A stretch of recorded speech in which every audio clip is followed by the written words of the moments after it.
In the last few weeks, Sudan has been in the news. The first reports talked about clashes, the army versus a paramilitary group fighting for power.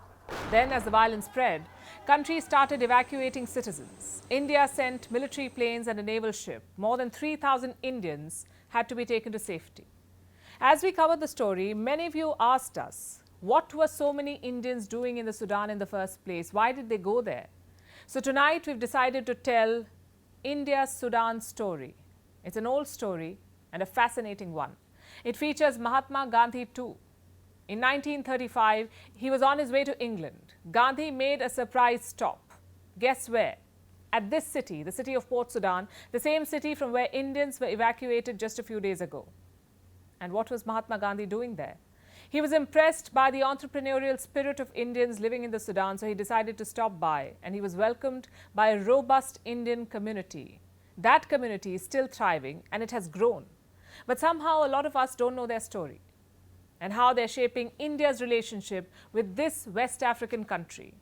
One of the largest and most geographically diverse states in Africa, the Sudan is at war. It's turning into a massive humanitarian crisis. Why should you care? Well, tonight we'll tell you. Hello and welcome. I'm Palki Sharma, and on this show we'll try to read between the lines, the stated and the unstated, the hidden and the obvious, to bring you the full story.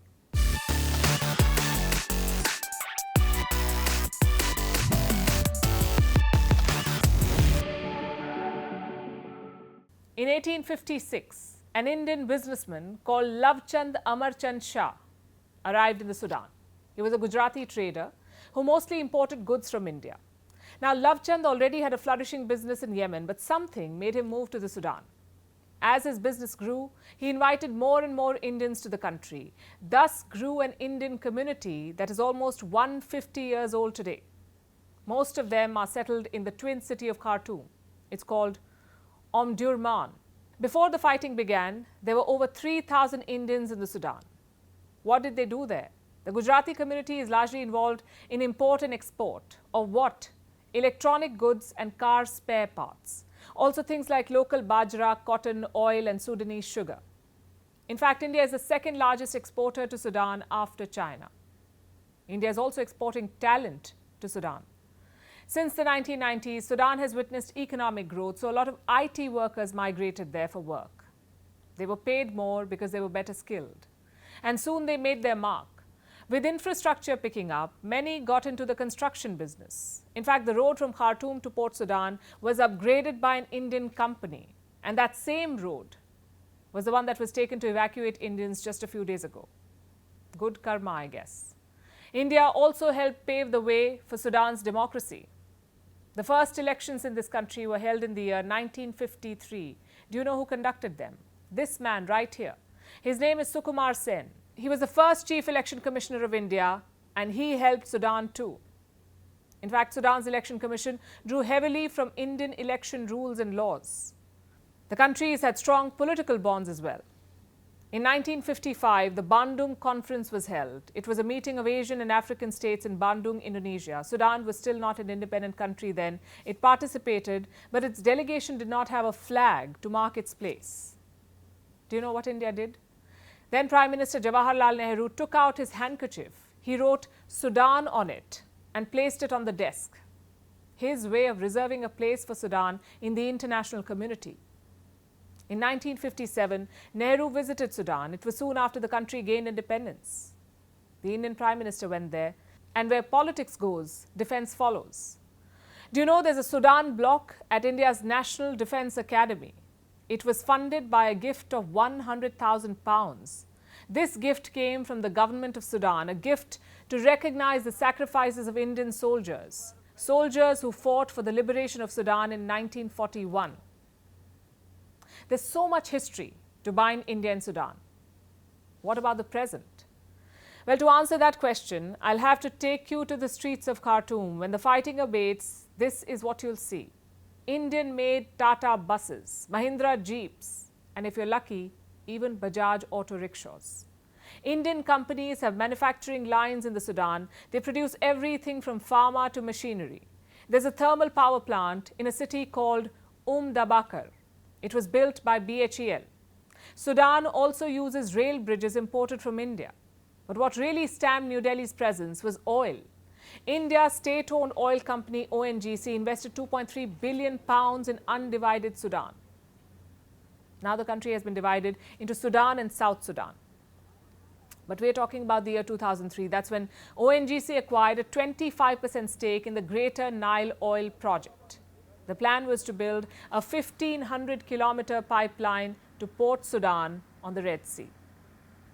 But things soon turned bitter. In 2011, South Sudan broke away from Sudan and it took control of some of the oil blocks. Khartoum found it difficult to secure oil for its refineries, so it asked foreign companies, including ONGC, to sell their share of oil from these blocks. This led to bitter disputes. In 2020, ONGC exited Sudan's oil fields. It said that Sudan was not paying for oil lifted from its fields. So the oil relationship did not end well. But this has not hampered bilateral ties. Because from infrastructure to power, India's contribution is everywhere in Sudan. And this has earned India goodwill. In the last few days, India has evacuated more than 3,800 of its people from Sudan. They're back home now. They're safe. It was a mammoth and risky operation. We had to rescue more people than any other nation, perhaps. And what helped India was its goodwill. Operation Kaveri was a roaring success because India is seen as a neutral friend in Sudan. From diplomats to officials to common people, all Indians got a safe passage. Eyewitnesses say Indian convoys were not even stopped by either side. The fighting, like I said, is between the army and the paramilitary rapid support forces. But on one point, there is no dispute between them. Both sides agree that India is Sudan's friend and ally. There's an old West African proverb. It says, if you want to go quickly, go alone. But if you want to go far, go together. This sums up India's relationship with Sudan. It has come a long way.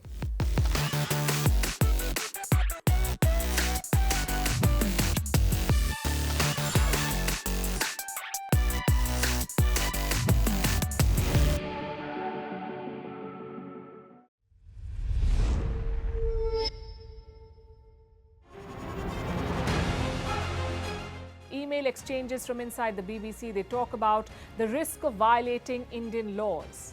It's easier to rake up the freedom of speech debate, but does it give anyone a free pass to knowingly violate the law? America supports India because it needs India's support in return. And India is working with the US because it suits India's interests. This is how geopolitics works. Last night, he diffused a crisis with his defense minister. But today, Netanyahu was confronted with a new problem. His cabinet seems to have rebelled against him. The UK is looking at the Indian subcontinent to fill its coffers. That India seems to be negotiating from a position of power, like a partner and not a former colony.